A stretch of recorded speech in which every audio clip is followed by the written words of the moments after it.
okay, this isn't the movie and this isn't the book. It's not as good as them. Okay, can we now just discuss this TV show? Oh god, here we go. Content warning, rape and sexual assault are discussed in the episode. Also spoiler warning for the Mist TV series. Here's some more crap.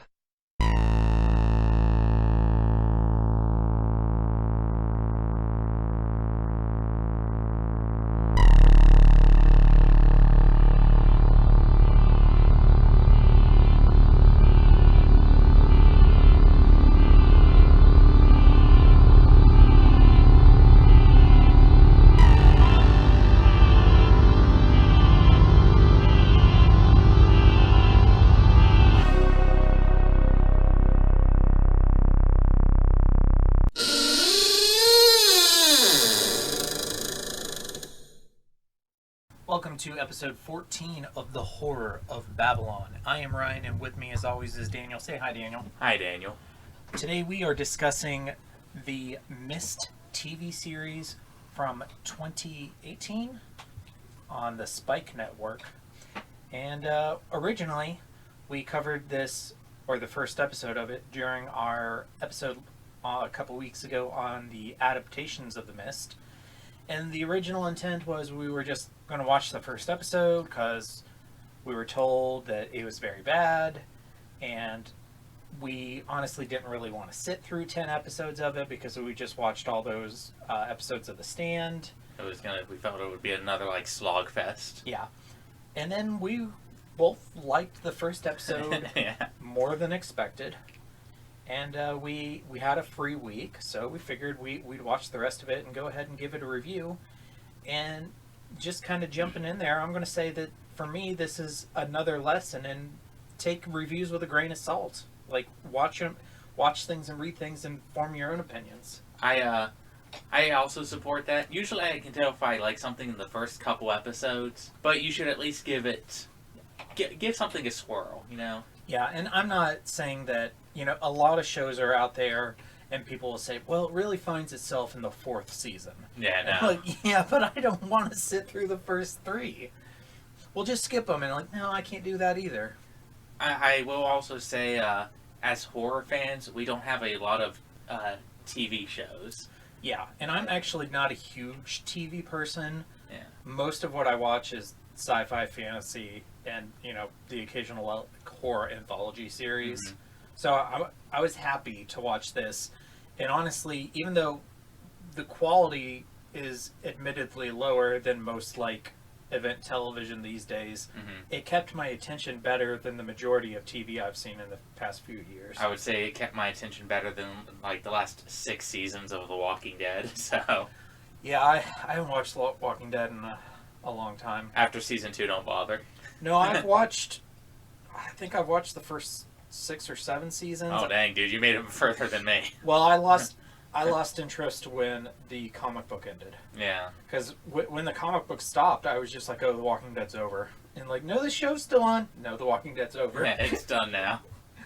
But yeah, that's a whole nother tangent, that show. Alright, so let's go ahead and jump into our first section where we're going to give a little bit of background on the show, talk about its development. So this show was actually announced right after the movie was done. And of course, the movie was in 2007. And they're both were produced by the Weinstein Company, which is pretty high-profile Hollywood producing company. With no controversies whatsoever. None at all. And the original intent, when it was announced, was for it to actually be a 10-part miniseries, which is actually kind of what we got. Yeah. Of course, it was supposed to be a TV series. After that, they decided to make a TV series, but it was canceled after the first season. It was developed by Christian Torp, who joined the production in 2015. He's a very highly acclaimed Danish TV writer. I looked up his IMDb page, but it's all Danish shows, and I'm like, oh. Yeah, what do you make of that? Yeah. The fact that he's Danish explains a couple things to me, but we can get to that later. Spike got involved in 2016 and production began. It was filmed in Canada and it had a budget of 23 million Canadian dollars, which I'm going to actually just convert that to American in today's money real quick. We're going to convert that to real money. At least it's not a Russian ruble. Okay, so in 2022, that would be 18 and a wait a minute. Yeah, 18.25 million dollars. So, Not bad. yeah, that's a pretty big budget for 10 episodes of a TV show. It's a respectable budget, especially for them. And then, of course, like we said, it was canceled after the first season. The pilot had great ratings, as you would expect a pilot for any Stephen King TV series to have. But then ratings plummeted after that, and it was soon canceled. There's actually a Change.org petition that has over 20,000 signatures for Netflix to pick it up and do a season 2. I don't think that'll ever happen. I don't know if 20,000 is a lot for signatures. I don't have anything to compare it to. The only thing that I can say is we do live in a world where we got the Snyder Cut. Yeah, I mean, So release the Mistverse. these things happen Yeah, all the time. They now. happen now. Yeah. I mean, we got more episodes of Animaniacs. Futurama's coming back for the 3rd time. So don't give up hope. Yeah. You 20,000 fans. I mean, I didn't sign it. If I thought it would help, I'd put my name on there. But would I like a season 2? Yes. Is it at the top of my list of things that I want to see? I probably would even settle for like an hour and a half special just to wrap things up. Yeah, I mean, for sure. Or even like, God, if they did like got contracted somebody to write a novella. Yeah. Or hell, throw it to King. Hey, King, we'll give you $10 million if you spend a week writing a sequel to this. And you can do anything you want. Have him write with the Danish guy. Uh, Half the book's in Danish. okay, so we're going to jump into structure and themes. And the show functions around 3 different groups of people. So we're going to kind of filter our discussion through these 3 different groups because I think the themes in the story are different depending on what group of people you're with.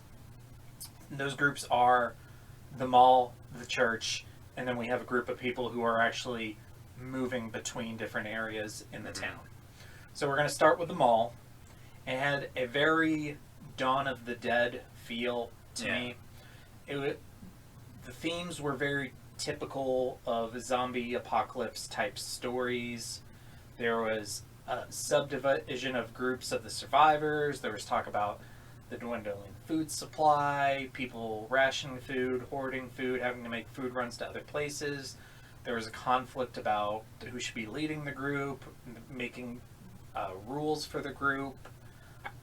I think if you want something as close to the original source material as possible, the mall group is what comes closest. Right, because they're the group they're the only actual group that's trapped in one place for the entire show. Yeah.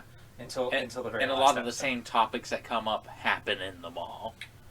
So for me, I like that there's 3 different groups because you have a group of people that are kind of going through the same thing that happened in the book and the movie and paying homage to that in a way. Mm-hmm. But then you have 2 other groups who get to do different things and explore some different themes.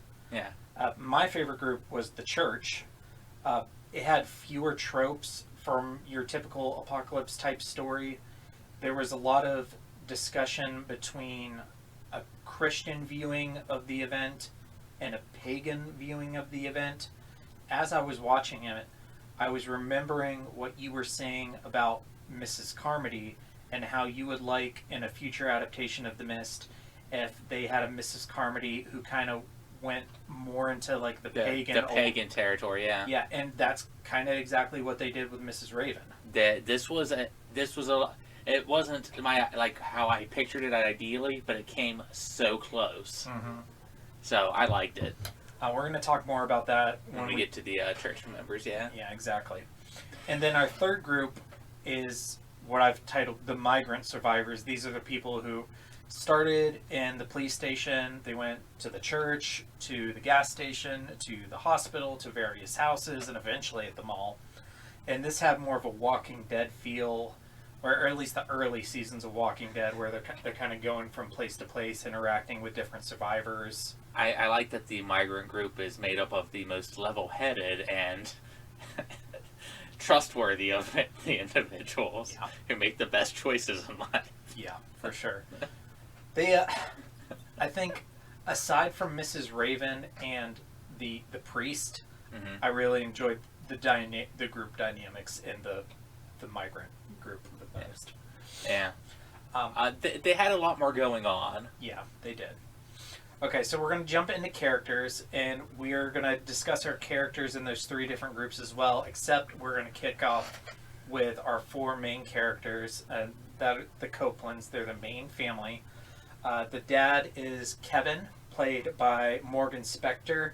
If you listen to our last episode on The Mist, you got an earful about what Daniel and I think of this guy.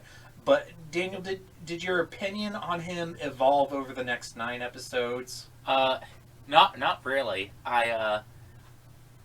In fact, the only thing I could say in positive about him is that he's a guy who loves his kid no matter what. Spoilers, even when it's not really his kid. That was the point that kind of impressed me, because you could see like that being like the breaking point, the last straw on the camel's back, when he knew she was not his, Mm-hmm. but he didn't know that her dad was the cop that he's had conflict with Yeah. for the entire thing. So you could see that like breaking another man, and it doesn't break Kevin. I still think that he does not deserve that world's greatest dad mug. No. I am dumbfounded by his decision making in the first episode. Granted, it gives us some good conflict.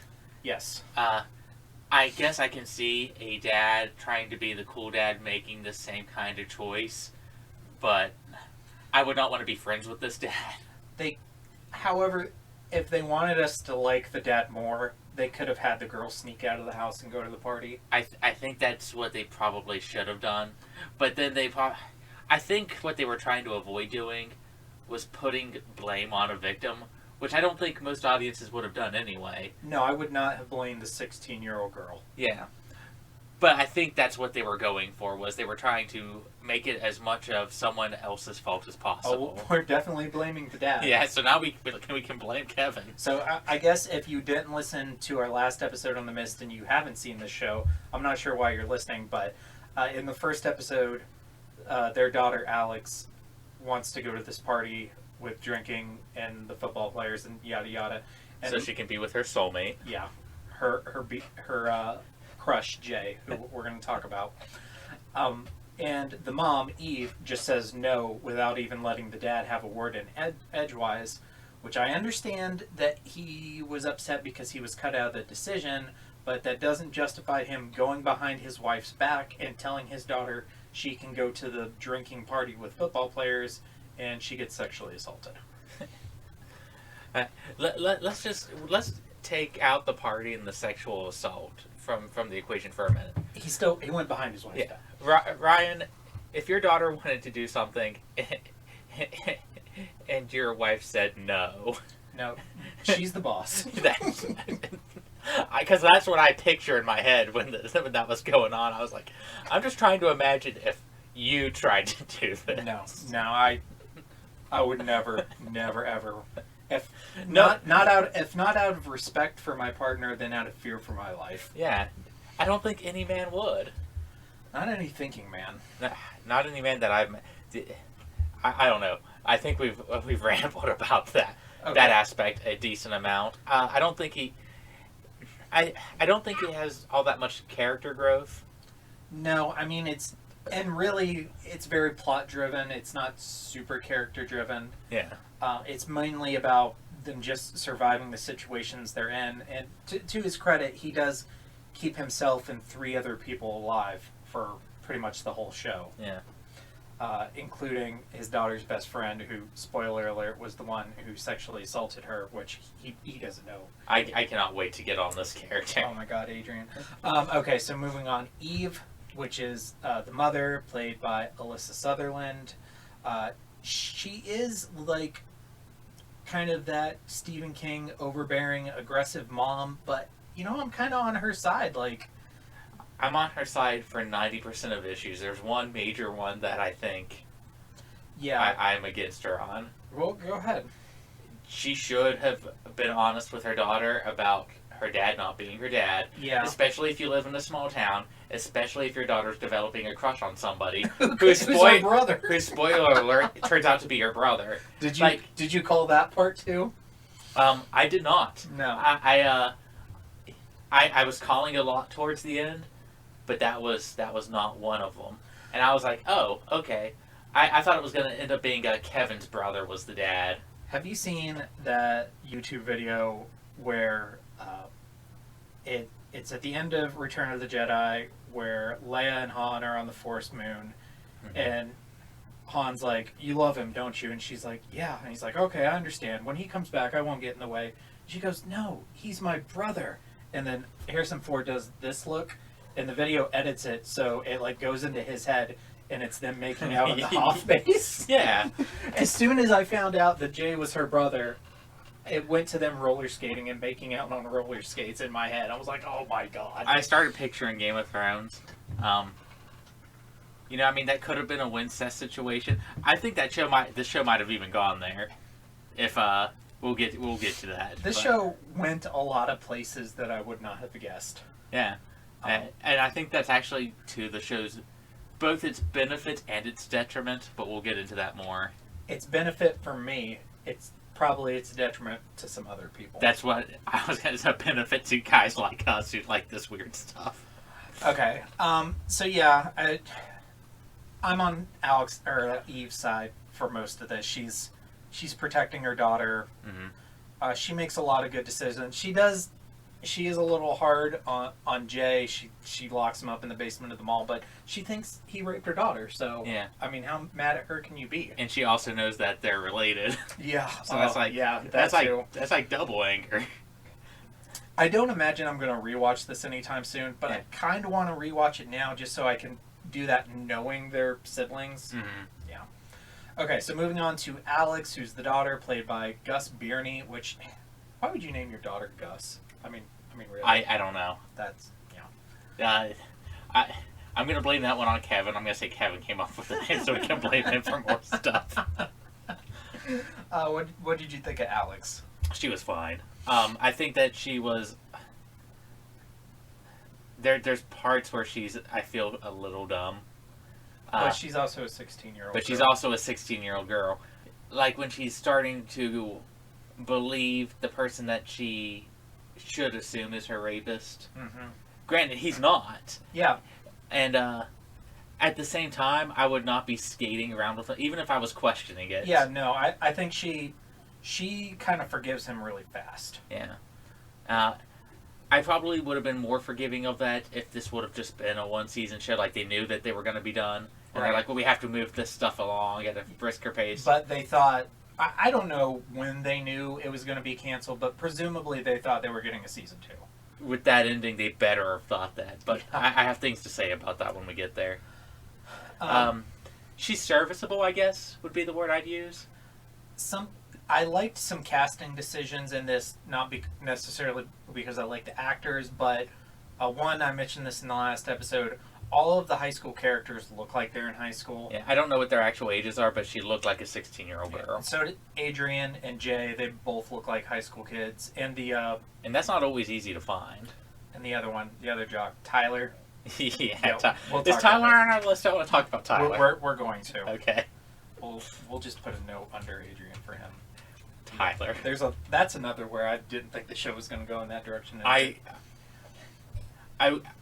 thought it was going to go there when they were in the bathroom together, but I didn't know like how far it was going to go. I was like, oh, he's going to kiss him. And then he did it. I was like, oh! Okay, so let's finish up with Alex so we can get to Jay. Another thing I noticed casting-wise that I really liked, and it's just a little thing, to the point where you're not even sure that it's intentional. Both the women who play Alex and Eve, they are both so tall, to the point where they look like mother and daughter to me. Yeah. And I don't know if that was an intentional decision by the person who did the casting, but there was just like shots of them like walking down the hallways in the mall where they're like almost the same height. It's just like, wow, it really puts me in the mind that they're related. Yeah, I didn't notice that, but that is pretty cool. there are times whenever they cast like a mother-daughter, father-son, just any sort of family dynamic where I see them and I go, I don't know. It happens more often than you think, and it's usually because people are just trying to get name recognition. Yeah, They look like they could be related. it is more important to get two good actors than two actors who look like each other. But when you can get both, it's great. I will say that I didn't think Kevin looked like he was related to Alex, and then it just turns out, oh yeah, No, okay. he's not. So I don't know if that was even like an added layer of intelligence to that, but Okay, so moving on to our last main character, probably the one with the most to talk about is Adrian Garf. oh boy. I'll let you kick this off. I will say, and I will probably be the one person to have this opinion. This might be used to cancel me in the future. I think it was a brave choice to have your LGBT character be the villain. Yes, but I'm going to give this show a little bit more credit as opposed to The Stand 2020, where every major villain was homoerotic. Yeah, In this one, it's just one gay. that's what I'm saying. And again, we've preached about this a lot. We're both very pro representation, Mm-hmm. but sometimes people forget that your sexuality doesn't mean you can't be a bad guy or Yeah. make really bad decisions.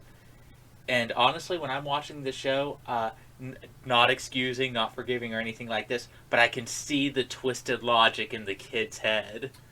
Okay, so once they find out, they describe him as a monster, which I think is accurate. This kid does some terrible A things. monster. But okay, so he grows up in a house where he's repressed. His mom loves him, but she doesn't really accept him. His dad is straight up emotionally abusive. And I think he even said physically abusive too. His dad will not talk to him if he's wearing makeup, period. Yeah. Eventually, when they meet up towards the end, he says, I do not love you. I hate you. There's something wrong with you. He's also bullied in school. He was beaten up, had his arm broken, and pissed on by the guy he had a crush on. Mm-hmm. How could this kid not have problems? And obviously, his parents didn't recognize what was going on. They certainly weren't getting him help. He probably wasn't on medication, not having therapy. Yeah. And again, these things explain but don't excuse. Yeah, no, it's not okay that he sexually assaulted his best friend, that he ends up murdering people, including his own father, trying to murder his best friend's father, who had just taken care of him through this apocalypse for the past 5 days.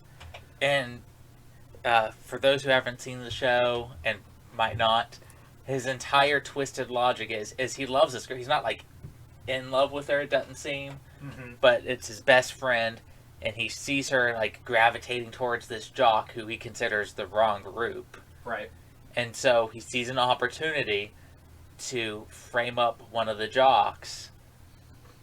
And of course, everyone's going to think the jock did it because #MeToo culture, you believe the victims, Yep. and B, the straight white guy did it. And it's kind of a, God, this is embarrassing for the dude with a criminal justice degree. It's a crime of opportunity. Right. They were at the party. She was drinking. She was hanging out with this jock. Mm-hmm. The only thing about that crime of opportunity thing that doesn't work is, did he just like carry those drugs around in his pocket in case he found an opportunity to drug her? Because that's how Kevin ends up finding out, is when they're at their house later, is he finds the drugs that was in his daughter's system. Yeah. I almost would have cut the drugs out if I was writing it and she just would have drank too much. She was drunk. I mean, I felt like that would have been better. why did he even have to drug her? Yeah. And she's a skinny little thing, like 2 beers and she's probably like gone.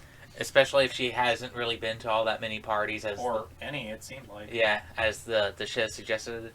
I remember when me and Ryan watched the first episode, and I look over at Ryan and I go, I'm telling you, he's the one who did it. I wish you wouldn't have said that. There's a good chance I wouldn't have picked up on it, although I was suspicious in the first episode, that scene in the bed where he's like, and they'll blame you or whatever. Like, I did think that was suspicious. But I don't know. But yeah, It was almost a like a Munchausen's sort of scenario of like when you poison somebody you care about so you can take care of them. yeah, Uh, he created a rape scenario so that she would gravitate towards the one male she could trust or felt she could trust. right. I don't know. It's I think it's very complicated doing it this direction, but I actually sort of applaud it because I think it's a reminder that anybody could end up being the bad guy. Right. Your sexual orientation doesn't mean that you're a good person or a bad person, just like your job doesn't. Like, Yeah. our group, our generation doesn't particularly like police officers, but police officers are people. There are good ones, there are bad ones. There's a bad one in the show. Yeah, there's a real bad one who I have mixed feelings on I throughout have the show. I have super mixed feelings on them too. I also have some theories on that, but I'll get to that when we get to theories. Okay, let's we'll save Tyler for our Kiss Me Fat Boy section Okay. because I think that fits. I think it does fit under Kiss Me Fat Boy better. Okay. Tyler. So we are going on to our first group, the Mall, and we're going to start with Jay Heisel, who is the jock. He's the son of the sheriff. He's the one that is accused of the rape on Alex. This character, I think, actually fits into a King story really well. He reminds me a lot of, I think his name is Tommy from Carrie. The good guy jock who's actually just legitimately a good person. The jock who feels bad about everything that's happened. Yeah, exactly. I love that character. I remember when I was reading Carrie, I think it was back in high school, when Carrie turns to him and he just sees like the natural beauty in her for the first time. Yeah. I love that scene. I'm sorry. I get mushy over Carrie. It implies that he kind of briefly falls in love with her. Mm-hmm. Like Carrie, Tommy was really the only blameless person in that story. Every other person could have some share of the blame for what happens. False rape accusations aren't something that I like to talk about very often because some people try to inflate it to, victim blaming culture. Right. But to have a legitimate, innocent rape accusee in a story isn't something I was expecting. No. This show just goes in a lot of directions you don't expect. Mm-hmm. And like Tommy and Carrie... If this was a Lifetime show, he would have been guilty. Oh, yeah, for sure. This kid is kind of blameless, and he kind of does the right thing. Whenever, like, a decision comes up for him, he kind of does the right thing. He does the right thing every time. He is the one person who is genuinely kind of an okay guy, and he gets shafted the most. Yeah, to the point where he saves Alex in the last episode and dies. Yeah. The scene in the Jeep when they're driving away and they tell his dad that he was innocent. His dad just found out that he killed his kid for no reason. He was misled into doing it, but for no reason. And then he finds out his kid was innocent. Like, oh, crush. Yeah. So some more Mall characters. We have Gus Bradley, played by Isaiah Whitlock, who is the mall manager. Who, for me, early in the first few episodes, I kind of liked because he's trying to organize everybody. He's trying to keep everybody safe, but then just turns out to be a total d-bag. He's willing to kill people. He's hoarding food. That first scene where it shows him like kicking back in his office and just like snacking on a granola bar while everybody else is out there rationing crackers. It's just like, what an ass. I do think, in terms of like just straight acting ability, I think he did probably one of the better jobs. Yeah, and actually I think he was one of the few actors that I actually recognized. I'm not sure what else I've seen him in, but I feel like I have seen him in something else. Yeah, a lot of these actors I don't know right offhand, but I think he did a pretty good job in terms of, he was, and he kind of had to play a dual role. He had to be able to go from pretending to be a nice guy to being a douchebag. Yeah. And he pulled them off. One of my few criticisms of the show is there is some hokey acting here and there. Yeah, it's... Some people do a better job than others. Especially whenever it's it's the light switch when they have to go from being who they were introduced as to who they've been crazed into because they're isolated or saw God or whatever. Has he been in anything we recognize? He was in one episode of BoJack Horseman. Wow. I mean, it's a cartoon, so I wouldn't recognize him. BoJack is something you should watch, by the way. I've seen the first couple. No, I don't. He was a random voice in GTA 5. Well, I think he deserves more roles. Please come on our podcast. We'll interview you. He's in a lot of like Law and Order shows, so that's probably like where people have seen his face before. Yeah. Not me specifically, because that's not really my type of television. But he was in The Wire. He was in a lot of The Wire. Another mall character is Vic, who's the guy who owns and runs the video game store in the mall, who kind of does this weird flip where he's like the generic idiot guy in a horror movie that you think is just going to do something stupid, endanger the group, and then kind of die right off the bat. And then he kind of flips into this like survivor character. I liked him better as the survivor character. Yeah, I did too. I wish we could have seen what caused the flip. I don't remember like there being a defining other than he had to survive. They kick him out of the mall, and then the next time you see him is when he meets Kevin. And he knows how to get from place to place, and he's like, he's got his hoodie and his backpack and his baseball bat, and he looks all serious. He's running from house to house. And he still kind of had that like laid back, I smoke pot attitude, but he wasn't a dumbass. Yeah. I do like, there is one scene that I really liked with him and his friend. I don't remember his friend's name. The guy who died. Where they rolled two bodies out into the mist to see what was out there. In the shopping carts, yeah. And this is another one of my, I don't know if you'd call it a criticism, but we'll get to it in a little bit about the mist. When they're trying to figure out what's out there. I honestly kind of thought, well, that's kind of smart. Yeah. I think it's a little disrespectful, but I mean, what are you going to do?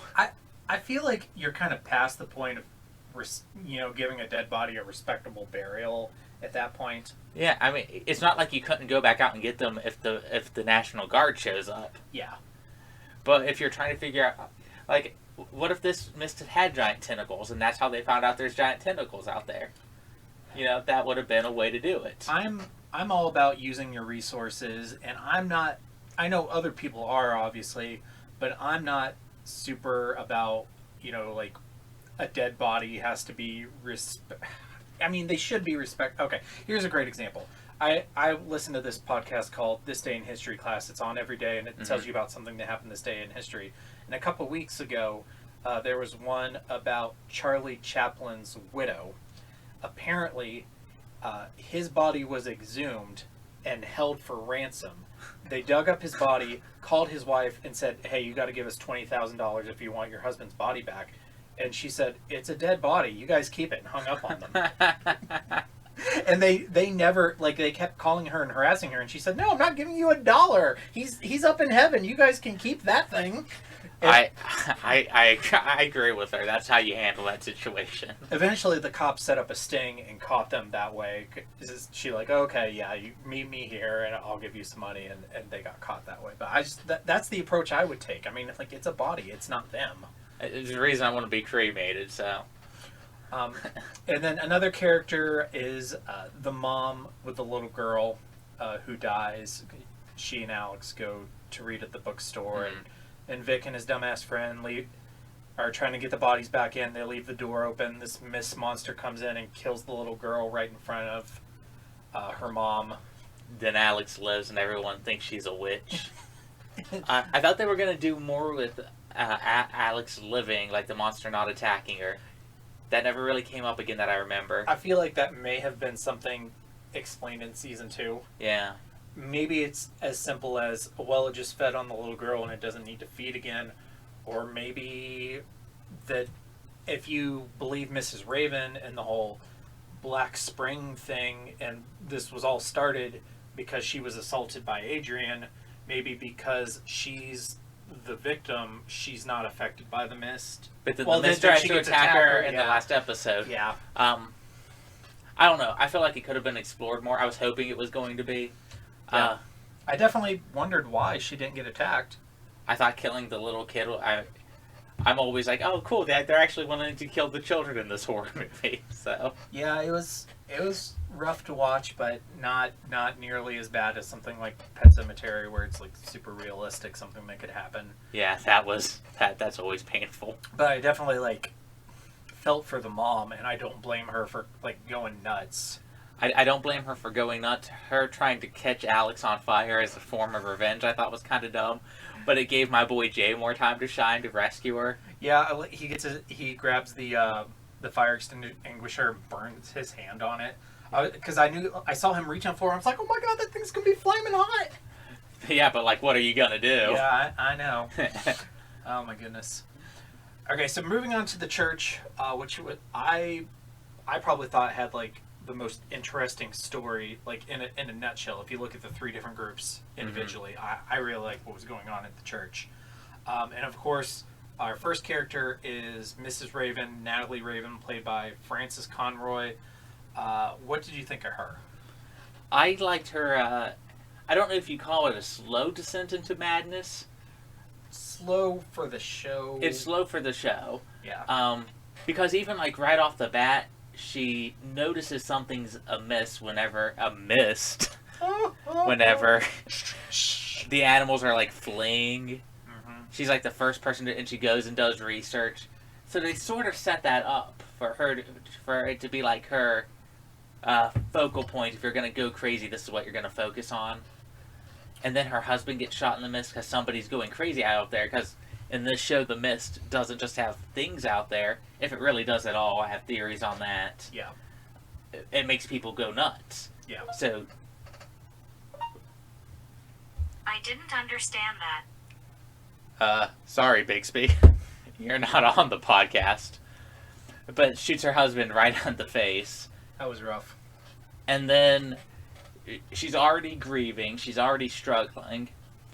And then she just decides she's going to commit suicide. And then she sees someone else die in the mist. But, like, sees it as beautiful. Aside from Jay, I think she's one of the... They spent a lot more of the time on writing her. Is what it feels like. It feels like they're like, this is our... Like you said, our Mrs. Carmody. Mm-hmm. This is the person that's going to drive a lot of this. I was honestly surprised when they killed her off in the season finale. I thought for sure they were going to set her up for like an overarching villain. Yeah, I was going to ask, is she the villain? I think anybody who goes, hey, we should kill this kid who hasn't had a fair trial is a villain. Yeah. She also left 2 people to be eaten alive by rats because that's what nature wants. That was probably the scariest thing Yeah. for me in the show. I think she's cuckoo bananas. She probably needs a doc. Cuckoo for Cocoa Puffs. She needs a doctor more than she needs a prison cell. Yeah. But I would say that... Not to mention barring the door of the church and burning everybody alive. Alive. Because they just wouldn't go with them. And I'm sitting there like, how's that natural? How's that parted? I wouldn't have gone with her. It's not like you're eating their bodies or something, like something that might happen in it. Because her whole point is, we need to return things to that. We're animals, and we need to be like animals and be one with nature. We need to return Earth to its natural order. But like setting people on fire with kerosene, that's... Well, every act of destruction is an act of creation. Yeah. I think aside from Adrian, she swings the closest in that D&D evil spectrum. Yeah. I thought they did a really good job establishing her relationship with her husband, making it clear that, you know, they had no kids. They had been together since they were very young. They really only had each other, and it makes like her like breaking when he dies super believable. Yeah, no, all of that's great. I think everything she does is great in this show. But I do think that I don't like to use the word objective, but in lieu of a better word, she's objectively closest thing to a villain that the show had other than Adrian. I agree. No, I think the two of them are the villains, unless you want to do like the Arrowhead Project is probably a villain, the Mist is a villain, but in terms of characters, it'd be Adrian and Mrs. Raven. Mm-hmm. Although I would say that Father Romanoff comes kind of close. Father Romanoff comes kind of close. He just dies too soon to take a lot of that spotlight. Before we actually talk about him, I think he probably has like the best death in the show. The four horsemen riding out of the mist, firing an arrow on a rope, piercing him through the heart, and then dragging him off into the mist. I will say I applaud his conviction. It's even his idea. He's like, yeah, we'll go out into the mist, and whoever's God decides should live, that's the one who gets to go. I would say faith is his defining factor. Yeah. To the point where he's willing to let an old lady get beaten up. But I think the scene with him and Adrian, I think it was on purpose. But I felt sexual tension in that scene. The baptismal scene. It felt very homoerotic. I don't know if it was on purpose. I read it as super homoerotic. I didn't get that, but that doesn't mean it wasn't there. Maybe it's just because I grew up in a Catholic family. So. And I didn't. But, I mean, he definitely, like, exerts an amount of control over young men. Adrian and also his not choir boy, the page boy. There's the one who he gets to beat up try to beat up Mrs. Raven. I'm sure there's a term for this, and I'm not trying to be insensitive, but there is a stereotype of an older man with a younger man in homosexual relationships. I can't remember what that's called in that sub-community. Like bears are their own thing and twinks. Yeah, I don't know what it is. But I'm aware of it being a thing. The Spartans even sort of practiced it. Though they practiced it through force, so... All of you God of War fans, says something about Kratos. We are Googling it now out of sensitivity. Well, the first term that came up is pedestry, so... What is a gay chicken hawk? The term chicken hawk is used as gay slang to refer to an older man who chases after younger males. Okay, so the priest would be a chicken hawk. I think they need better slang. So we have bears and chicken hawks. Okay. Chicks and chicken hawks, I guess that's what we're going with. I don't want to Google this anymore. Yeah, I didn't get the sense that there was a homosexual relationship. I don't think that there was a homosexual relationship. I felt that the scene had, like, homoerotic undertones, like it was filmed in that way. Well, more talking about Father Romanoff's relationship with the other kid. That's to be more like a control thing. Yeah, I think in terms of just storytelling, he wasn't molesting the guy. No. I'm not suggesting that. I think he was a hyper-controlling priest. For me, the most interesting conflict in the whole show, maybe aside from, like, you know, the Jay, Adrian, Alex thing, was the conflict between Father Romanoff and Mrs. Raven, the Christian explanation of what's going on versus the pagan explanation. But we'll get on that more when we get to our religion section. Yeah. So our other major character from the church is Sheriff Connor Heisel, who's played by Darren Petty.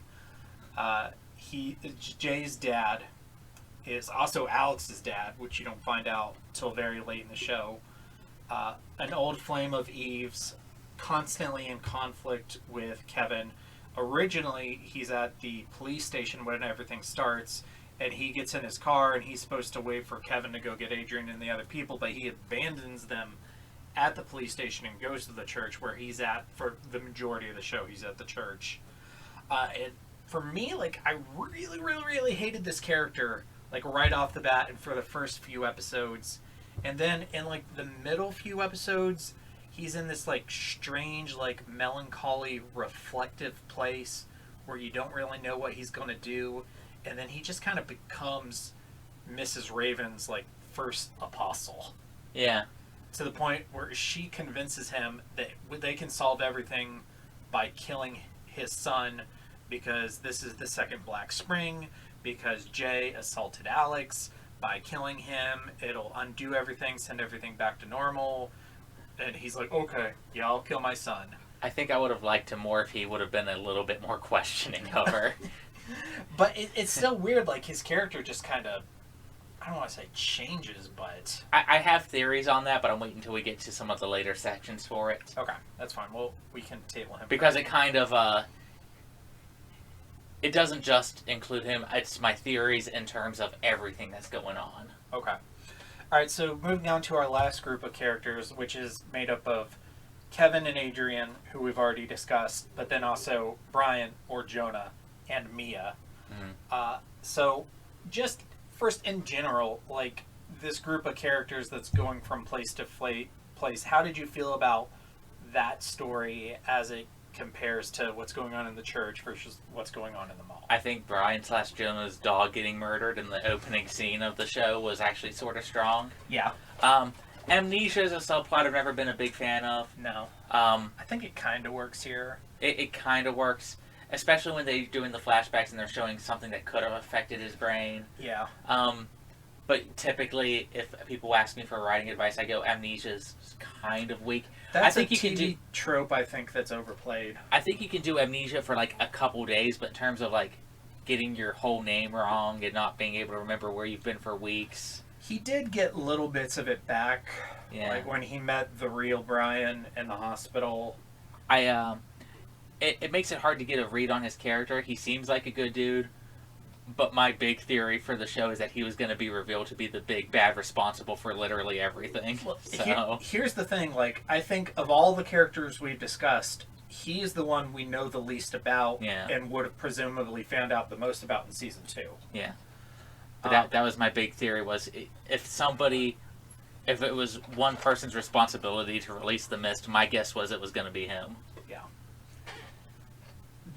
What did you think about him getting captured at the mall, and then you find it like the point where it reveals who he is, and the other soldier salutes him, yes sir, and he orders the guy to cut him loose, and then all of a sudden the other guy's following his orders. I thought that was a little weak.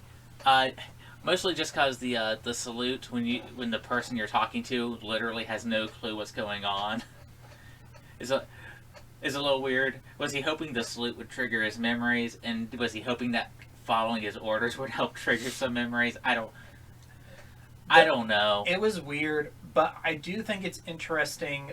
If you're a soldier and you're on the lowest rung, you're a private, and you're interacting with your commanding officer.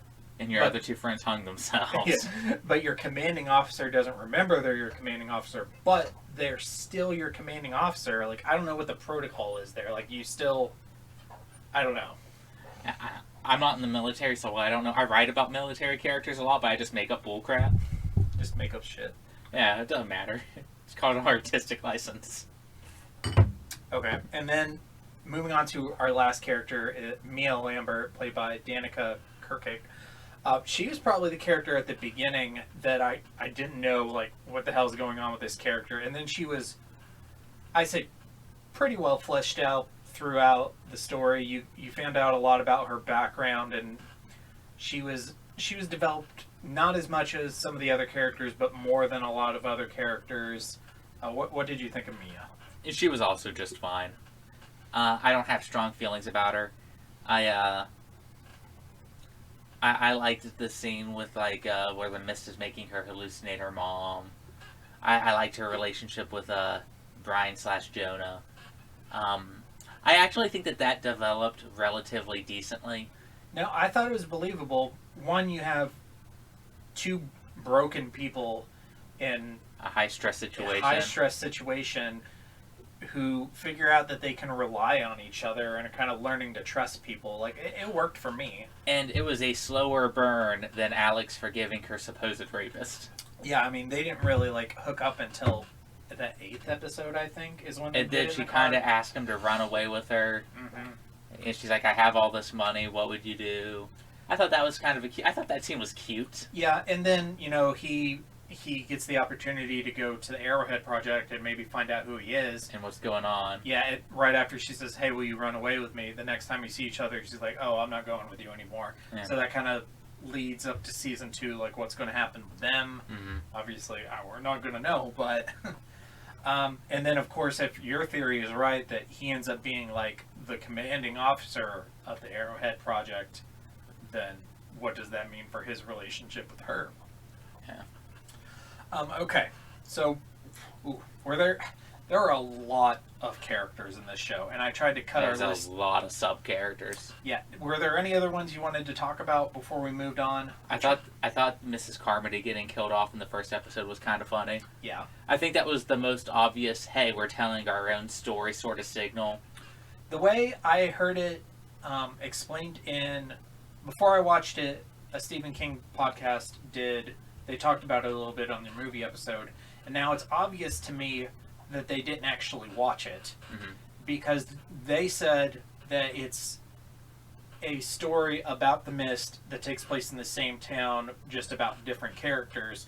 That's how I would have written the show, But it's not that. at all. but that's not what it is. One, the mist itself is different. Two, they kill Mrs. Carmody in the first episode. That is an objectively untrue statement. Yeah, so it's obvious to me now that they didn't actually watch it before they talked about it. They read the cliff notes on Wikipedia. Yeah. Scary shit. Scary shit. It is time to talk about scary shit. What shit was scary? What shit was not? It is time to talk about scary shit. Okay, so moving on to scary shit. The first thing I want to talk about is the mist itself. How is it different? Did it work? Did it not work? Go ahead. Okay, I think I told you this in a messenger on my way here, or maybe it was when we were sitting before the pre-show. I get my date. I have goldfish brain. That this sort of reminded me is in a creative writing class, you give your class an assignment. You have to write about this. This is the premise. You have to include a character named Mrs. Carmody. It has to take place in a small town in Maine. And this is the premise. And Stephen King came up with the mist creature feature, and this came up with mist sexual rape allegory. Yeah. That's what it reminded me of. You could have called the show almost anything else, but then you wouldn't have been able to sell it.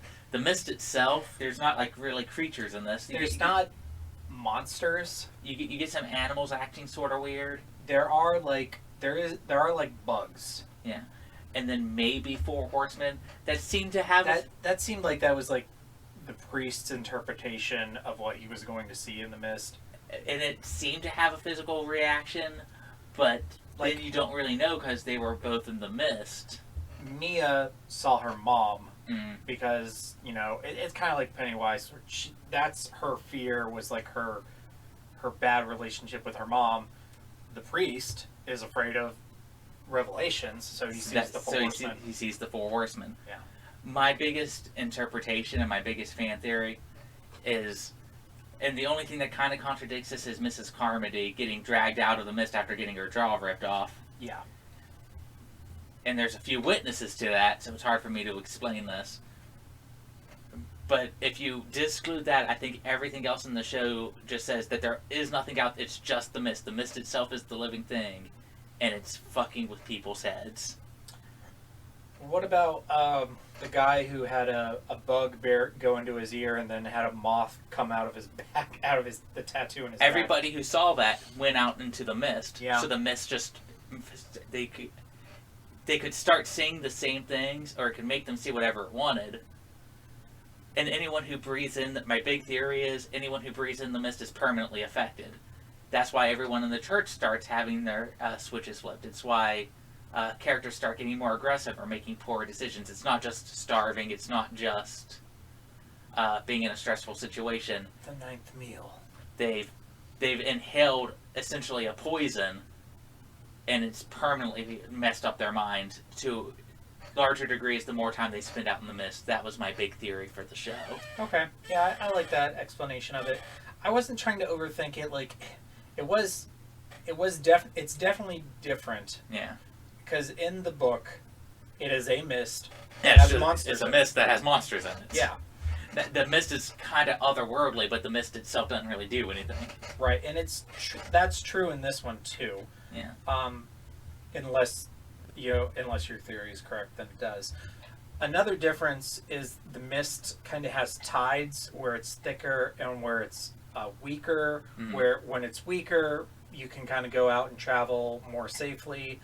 I For me, that was more of like a plot device. We need the characters to be able to move through Yeah. the mist. Unless we're going to do the exact same thing that the book and the movie did, we need our characters to move to different locations, and we're going to have a group of characters where that's their whole thing, is they go to various places throughout the town. I thought the most clever solution around traveling through the mist happened with the church characters, where they're like, let's just go in the sewers underneath the church. Mhm. Not everyone has access to a sewer, but I thought that was the most clever. We need characters to be traveling through this dangerous mist-covered town. Mm-hmm. And they did give like other explanations aside from the tide thing. Like there was older cars that didn't have circuit boards would work as opposed to newer cars. Mm-hmm. There was the whole like house hopping thing where like we go out, we run 3 houses down, we jump in a house, we wait. Yeah, they tried to come up with creative solutions, but they ran out of them, and they're like, okay, the mist has to be weaker in some spots. Yeah, which I think it worked for the show. But if you put that one aspect of it under a magnifying glass, it's not great. It's a little weaker, yeah. But it worked. It was fine. So just in general, was this show scary? Did it scare you? I don't think it scared me. I think there were some parts that disturbed me. I think we were both disturbed after the first episode because we did not see the high school date rape coming at all. Like, that's not what we were walking. We were walking in probably expecting like a cheaper looking creature feature, and what we got was high school date rape. The scary or disturbing parts for me were what the people did to each other. Mm-hmm. That one, obviously, the priest letting his choir boy beat up Mrs. Raven, or try to. Being eaten alive by rats. That was, for me, that was like the scariest part. Being eaten is one of my worst fears. Yeah. My worst fear would be being like swallowed whole. Mhm. I think you and I share that fear. Yeah, but I don't know. I think that lying in a sewer with a broken leg or with a stab wound in your gut and just being swarmed by rats. That'd be a horrible way to go. I really thought that the cop was just going to push her off the ladder, and then he stabbed her in the gut, and I was like, oh, that's so much worse. And that's kind of where he kind of loses his. I'm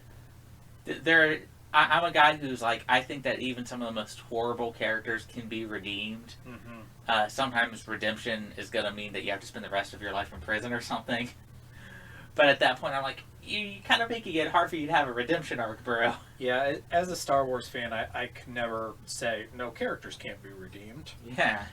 Freaking Ben Solo, we're not getting on that. Okay, so while we're on the sewer scene, talking about sexual tension, the scene, like after the cop does that and he like sits down with Mrs. Raven, and I thought they were gonna fuck. I really, really thought they were gonna have That sex. was another.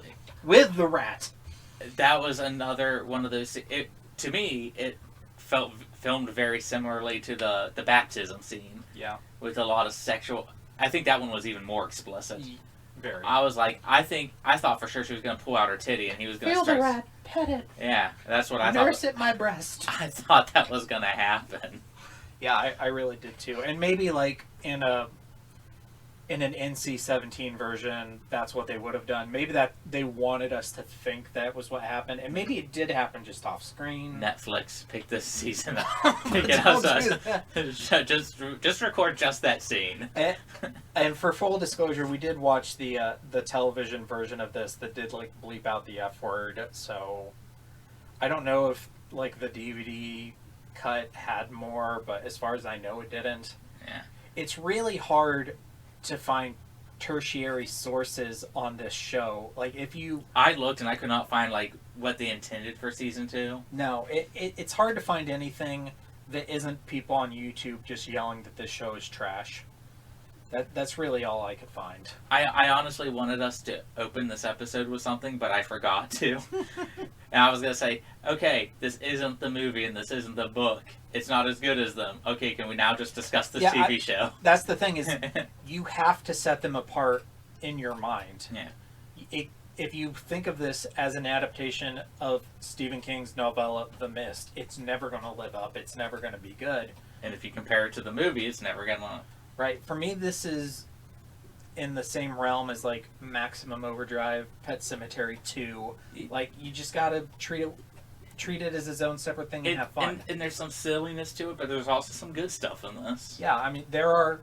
I don't want to say that it's just a B movie and it's fun because it's stupid. There is some quality writing. Yeah. There is some good character moments. I legitimately was like almost tearing up in the church where Mrs. Raven does like the tribute for her husband. And even though we had money, we still drank cheap wine. Yeah. I was like, man, that was cute. I'm getting the feels. Where were we at? Okay. I got sidetracked for a minute. Scary shit. So I thought it had a really good use of pests like rats, spiders, Snakes, yeah. cockroaches, snakes. And that was part of my overall theory. Like when you see like bugs and stuff entering people, it's also messing with the bugs. Yeah. And it's messing, but it's not really mutating them except for that one scene where the guy kind of grows moth wings. But it's kind of just the flaps of his skin. Like, what's really going on there? But it's making animals act bonkers. They're running away from it from the get-go. The snakes crawling over the dude got me in the last episode. Yeah, there were a lot of cool deaths for the mall people. And just on that really quick, like, I realized what Kevin was going to do. As soon as he stopped the Jeep, I was like, oh my god, he's going to back into the doors, and that's so cool. It's almost what I wanted them to do to the supermarket and the short store. That's probably one of those things where King saw it and he's like, oh my gosh, I wish I would have thought of that. Good luck, everybody else. Which is, it's kind of says something about Kevin, where there were innocent people in there that died because of what he did. But there are also a lot of bad people. It was just cool. It looked awesome. If they hadn't shown some people being conflicted about throwing other people out, but like, what, you're outvoted, what are you gonna get thrown out with them? Yeah, and I mean, but I guess there is a lot of Germans who said that back in the day too. That's what I was gonna say. These people who were innocent, they were made bystanders. They made their choice. They didn't do anything. If in World War II, if you were a German citizen and you had Jewish neighbors that were taken by the Gestapo, and if you had the opportunity to hide them and you didn't, then you share some of the blame. Yeah. Okay, that's getting a little too real. I think there's a certain level of applicability to it, though, and I honestly think that part of that's intentional in the show. And earlier we discussed kind of, the scariest things were the things that people did to each other, the sexual assaults, the how people were keeping secrets from each other, just those various things. So I don't really feel like we need to go over that again. Yeah. Just real quick before we leave scary shit, what was your favorite death? My favorite death? I said mine earlier was Father Romanoff. I thought that was just great. I guess they didn't show them die, but the implied were being eaten alive by rats. Yeah, that was... Ooh. That's probably my favorite death. I would rather have the mist suck my life out any day. I would rather be eaten alive by the tentacles in the actual Mist story. Yeah. Oh my god. So That's it seems quicker. Painful. I'm surprised that's like how Lloyd should have died. Yeah. In The Stand. Okay. Moving on to The Power of Christ Compels You. The power of Christ compels you! The power of Christ compels you! The power of Christ compels you! Where we talk about religion as it relates to the stories. And we touched on this earlier, the themes of Father Romanoff explaining what's happening with the mist through a Christian context versus Mrs. Raven, who's explaining it through a pagan context. What are your thoughts on that? I think it's pretty straightforward. You got these two conflicting ideas. Ideologies. And they're put to the test. And it kind of makes you think that one of them might be right, but then it's like, nah, you're both just wrong. I kind of wanted them both to die when they went out into the mist, because I kind of wanted it to say to the rest of the people in the church, neither of these beliefs is wrong. The mist is just here to fucking kill everybody. Yeah, the mist is just the mist. But I think it worked better with what happened. And for a story, Yeah. in terms of theming, it confuses a little bit when you drag out the message that everyone's just gonna die no matter which one of those views you take. Well, for me, like, it contributed to the thing where the mist is showing you what you're afraid of, and that's why the doctor who was slowing people's metabolism down, the mist was slower to attack those people because, you know, they weren't thinking, they were kind of out of mind, they were not catatonic, but It was one of the reasons why I thought about the mist poisoning people's brains. and that's to me why it attacked Father Romanoff and not Mrs. Raven, because she kind of went out there clear of mind, balanced, just trusting. In that booty. Yeah, for an older lady, she has a nice ass. Whereas Father Romanoff, he went out there saying the Lord's Prayer and probably having all these visions of revelations in hell and all of this, and that's what happened. Yeah, I really don't got much more to contribute than that. No, and I'm just kind of, if we never get another adaptation of The Mist, and if you never get your old gods, Mrs. Carmody, This was probably the closest I would get. yeah, and I think it's cool if I do rewatch this at some point in my life. This is one of the aspects of it that I look forward to seeing the most, I would say. Yeah. Okay, so moving on to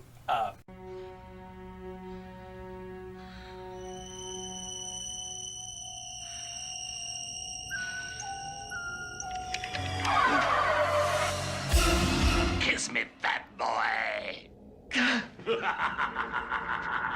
Kiss Me, Fat Boy, where we talk about sex and the stories that we experience.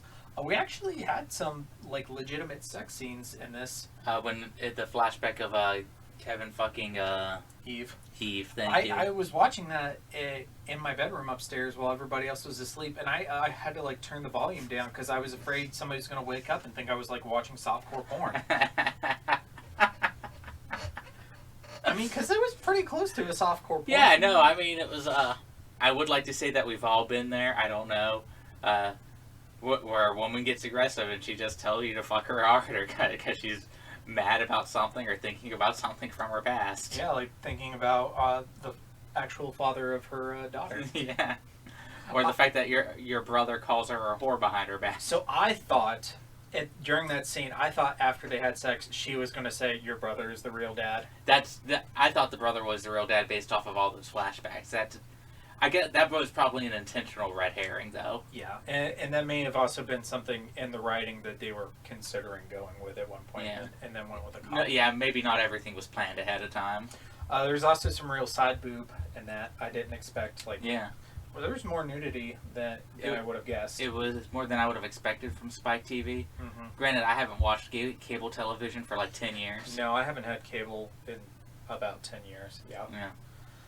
And then we also got a legit sex scene with Mia and Jonah in the car in Adrian's garage. Yeah. They're like, "Hey, we're gonna go in here and siphon some gas," and they just totally fuck. I'm going to start calling Quickie siphoning gas. Hey, you want to come over here and siphon some gas? Yeah. The funniest part for me is like he siphons the gas, he sucks the hose, he gets the gas going, he gets some gas in his mouth, and then they start making out. And I was like, oh, he just had gas in his mouth. Well, with those gas prices, what else tastes so sweet? So, Thank you. all right, so I think we could talk about Adrian and Tyler here. Yeah. So what were your thoughts on that relationship, the bathroom scene, and how it all kicked off, and then how it progressed? When they looked at each other, I thought for sure they were going to kiss. I was like, but then I was also going, there's no way they're going to. And then they kiss, and then he punches him, and then he goes back up and kisses him again. He doesn't just punch him. He beats the crap beats out of him, him, yeah. like to the ground. Like he might have broken his freaking nose. It looked bad. And Adrian, you're a rapist piece of shit, but you shot your shot, man. You saw your shot and you took it. Kisses him again with blood all over his face, and then you find out later that they actually had sex. Yeah. And he tells me, "Yo, I just had sex." I'm like, cool, 15-year-old kid. Did you just have sex? This guy. And then I thought the scene with them in the psych ward where they're sleeping in the same room, where like Tyler kind of offhandedly apologizes to Adrian for what he did to them when they were younger.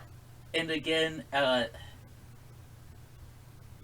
you can kind of understand it. It doesn't excuse that kind of homophobia and stuff. No. But you can kind of understand small town mindsets, expectations of masculinity, not understanding your own feelings and emotions. Yeah, I mean, Tyler is obviously a repressed homosexual or bisexual adolescent. And I can tell you, as somebody who's gone through similar stuff, that can really put a damper on your moods. Yeah, obviously, like, he felt an attraction to Adrian and couldn't process that, had no outlet for it, and just decided to beat the shit out of him and then piss all over him. Yeah, maybe that's his fetish. Yeah, maybe. Maybe he's into degrading people. So then, they have the scene where, like, he says all that, and Adrian's like, I forgive you, and then they spoon. And then the psych patient kidnaps Adrian. Mm-hmm. And you have I see evil in him. I actually thought that scene was great because of where Kevin is trying to convince him that he has evil in him. It's like, there's a kid out there who raped my daughter, and when I see him, I'm going to shove my hand down into his stomach and pull up his guts, and it, like, cuts to Adrian's face, and he's like, oh! Uh-oh. Do you promise I'll always be part of your family? You said I'd always be part of your family! Fuck that. Listen, dude, at 15, 16, I don't remember how old they're supposed to be. I think 16. I think you're old enough to know that he ain't gonna be a part of anything. No. But after all that happens, Tyler and Adrian have their scene in the hallway, where Adrian's like, I thought I was going to die in there, and I realized all I ever really wanted to do was hold a guy's hand in public and just not give a shit. So I told myself if I lived, I was going to do that.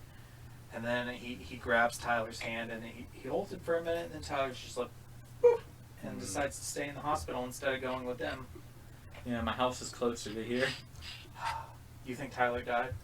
I think Tyler makes it. I think he's gonna be the woman who made it to her kids. You think he would have showed back up in season 2? No, I think Tyler was pretty much done. Well, I mean, it kind of implied that everyone else in the hospital died. Yeah. And then he stays there, he's going to be the only person, and the way it made it seem is the only safe place was the psych ward. So you're just going to live there forever. Yeah, he's not coming back. Adrian's coming back. Oh yeah, because he snuck into the Arrowhead car. He snuck away in the back. He was curled up in the back like a little guinea pig.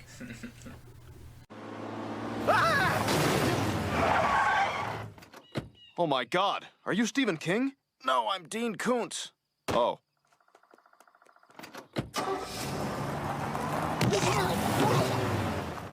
So moving on to some of our last sections here, King and Koontz. What was your king and what was your Koontz? My king was Adrian actually being the rapist. I'm never gonna get over that for the rest of my life. And your Koontz? I think that some people, especially with Alex and Jay, probably needed a little bit more time to get to the points where the writers wanted them to be. Yeah. I probably would have been more forgiving if they would have known for sure they only had one season and this was only 10 episodes and it had a fully conclusive story. I'd be like, of course you gotta rush some of this stuff. But when you're writing this and you obviously wrote an ending expecting a season 2, that might be my Koontz, is that they wrote a cliffhanger not knowing they were getting a second season. Which is the one thing I tell writers not to do, the TV show writers. So, write a conclusion to your stories at the end of every season. Maybe what would have worked better is if, at the point in the story where they're where they're making out in the show, if that maybe would have been the point where she kind of starts to forgive him. Yeah. Just slow down that progression, and it would have worked better. For me, I'd say my king was probably the relationship between Father Romanoff and Mrs. Raven, and just the whole conflict that they have all trying to save the poor souls in the church. I thought that was super interesting. My Kuntz... The first thing I kind of wanted to say was the special effects, but I kind of also want to say, like, for TV special effects, they weren't atrocious. Yeah, it's not the worst stuff I've ever had to sit through. Then again, we were also just coming off of the special effects from the Mist movie, which even though those are dated, they're still better. Yeah, but I also felt like they could have been much better in the movie. Yeah. Or I'm willing to forgive bad special effects in a TV show more readily than I forgive them in a movie, That's fair. just because of budget and capability, and also in the movie where I know that they had like practical tentacles made, and then just went over them again in CG, and it's They did the same thing for the Thing prequel. One of these days I'll have to show you the side-by-side comparisons. It is a sad thing to see. Like, here's what you actually had versus what you put in theaters. okay. So I'm going to say my Kuntz is there's no season 2, and Yeah. and maybe that's unfair, but I kind of love the Stinger ending, and I wanted to see more, and I guess that's, it's unrealistic, and I know it's not going to happen, but still, I wanted to see more. Yeah. Okay. So speaking of that, we're moving to our homework section where we're going to talk about what we would think would happen in season 2. But first, I just want to know your thoughts on the ending itself. I think it was fine for expecting a season 2. It sets up the things that you probably want to talk about, which kind of would segue into my theories for season 2. Also, if you look at the group of people who survive, there are several people in that car who I would not have guessed would have been survivors. The Vic, the video game store guy, Uh-huh. the cop, I would not have the guessed cop- them surviving. The cop I was pretty sure was going to die getting them, like, unstuck. Like, that was his redemption equals death moment. Yeah. But then, good for them going, no, you don't have to die to get a second chance. Well, I mean, it kind of sets up a subplot in season 2 where they're exploring his and Alex's relationship, where she didn't just find out that she had a dad. He also just found out he had a daughter Yeah. because he did not know. And I think we've all been there. That's confusing. No. But yeah, I mean, that could have led to some interesting story possibilities. Also, that he lost his son and gained a daughter within the same moment there, essentially. Yeah. But yeah, okay. So what do you think would happen in a season 2 of The Mist? Okay, so they show you at the very end, right? They're dumping people out into the mist Mm-hmm. from a train. Right. So they're obviously bringing people in. Mm-hmm. So my idea was it was going to be revealed that the mist is going to stay wherever it can eat. But feeding it's also making it bigger, so they're trying to figure out a balance between feeding it to keep it in this one spot versus making it too big. And who are they importing? And they look like prisoners to me. Where are these prisoners coming from? Is it right that they're choosing these people? Because those were the sort of topics the show was talking about. Was who are really the bad guys? What are you willing to do to survive? The army's obviously willing to feed this thing that presumably it made. And I was also going to say season 2 would reveal that, guy's name, Brian? Okay. Or Jonah. Yeah. That he was the big master. Like, he either developed the mist, or he's the one that specifically let it out. He could be like the military commanding officer of the unit, Mm-hmm. and then it kind of implied that doctor, that scientist lady, she was kind of like the scientific mind behind it. Yeah. Maybe like they're the two in charge of it. And it was specifically going, at least, this didn't seem like an otherworldly, we opened a gate to another dimension thing. This seemed a lot more Like an experiment gone wrong. an experiment which is a little bit more traditional. But that's where I would have gone with season 2, or where I thought season 2 would go. Well, like the absence of monsters inside of it. Yeah. Kind of lends to that.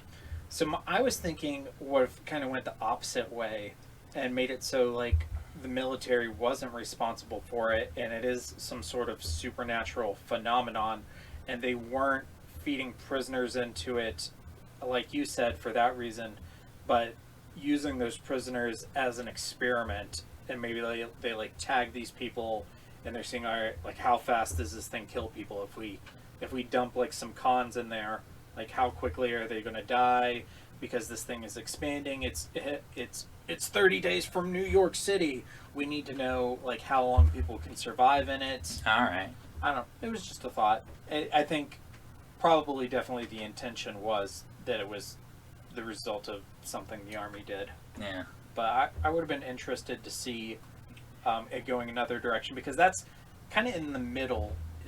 I thought they were going that way. Dropping the people off almost made it seem like they intentionally released it just to see what it would do. Yeah, maybe. And so you release it on a small town, like who gives a fuck about... Did they change the name of the town? I don't even remember. I don't remember the name. But you release it in the middle of bumfuck Maine, nowhere. Yeah. To see what happens. Exactly. I feel like I read or watched something recently where like the Army like cordons off a small town and uses it for an experiment for something. I can't remember what it was, but yeah, I could definitely see that happening, and that feels very King to me as well. Okay, so just a few quick King Easter eggs. The hospital room that Jonah is in is room 237, which of course is one of the more haunted rooms in the Overlook and The Shining. There's a pretty heavy use of red balloons in the show, which of course is a throwback to It. And Mrs. Raven, the actor, not the character, she actually appears in the Castle Rock TV show. And then moving on, we need to add this to our rankings, which I'm going to pull up our film and TV list. Okay, so yours right now is The Mist 2007, Batman Gotham by Gaslight, The Stand 1994, The Stand 2020, and Phantoms 1998. Where do you fit it in? Or am I going first? Hold on, because actually you went first last time. Yeah, you can go first this time. Yeah, I'm going first. And I think I'm going to piss a few people off here. My list is The Mist film at the top, then The Stand 2020, The Stand 1994, Phantoms 1998, and then Batman Gotham by Gaslight at the bottom. I'm actually going to put it at number 2, under The Mist movie and above The Stand 2020. I'm not sure that I could tell you that I definitely couldn't say production-wise it's better than either of the Stand miniseries, but it kept my attention better, and I enjoyed it more, and there were less things in this show that pissed me off than there were in the new Stand miniseries. Yeah. So I'm putting it at number 2. I'm putting it at number 3, right under Gotham by Gaslight. Pretty much the same reasons. And if it weren't for the Jim Gordon thing, then we would probably have this exact same rankings. I'm sitting here and I'm like, I wasn't expecting. This is probably going to be our hot take. This is where we're going to conflict with every other podcast. But I'm apparently that other one didn't even watch it. So so yeah, I just think that like there were some very strong things in both the Stand miniseries. But in terms of, just consistency and holding my interest, like I burned through this show. Yeah. The last few episodes of both of the Stands was kind of hard. No, I agree. Like I think I just wasn't bored. Like I was happy to keep watching from episode to episode. Both of the Stand miniseries had really high highs and really low lows, and there's a part in the third episode of the 1994 one where I was just like totally falling asleep. I think both of us were able to disconnect this from the name The Mist pretty early on too. And if you're not able to do that, then you're not going to enjoy it. But I think that both of us got on board with that pretty quickly. And you have to. If you've read the book, you've watched the movie, and you love both of those, you have to disconnect them, or else you're not going to be able to enjoy it. Like we were talking about earlier, this probably would have been much better received if it wasn't a Stephen King property, if it was just kind of some sort of B-movie knockoff. Yeah. But then you don't have Stephen King's name for promotional purposes, which no studio's ever going to make that decision. Yeah. Okay. So this is our hot take for the moment. Yeah. The Mist TV show better than the Stan miniseries. Okay. Oh boy. All right. So upcoming next week, we are going to be discussing Gotham by Gaslight: A Tale of the Batman. That's going to drop on Sunday, April the 3rd. Sunday, April 10th, we are going to do the film adaptation Batman: Gotham by Gaslight from 2018, directed by Sam Liu. And then our next book is going to that episode will drop April 17th, Sunday. We're covering Stephen King's Firestarter, so you have 3 more weeks to finish that up. It's plenty of time. The following week, on April 24th, we are doing the original Firestarter movie from 1984 with Drew Barrymore. And then May the 1st, we are finally starting It. We are not covering that whole book in one episode. We're going to break it up into 5 parts. So our episode that drops May 1st is going to cover book 1 and the first interlude. The following week, May 8th, we're covering Firestarter 2 Rekindled, which is the 2-episode miniseries that's a sequel. Next week, May the 15th, we're covering It Book 2 and the second interlude. May the 22nd, we're going to be covering the new Firestarter adaptation. That's the week it comes out with Zac Efron.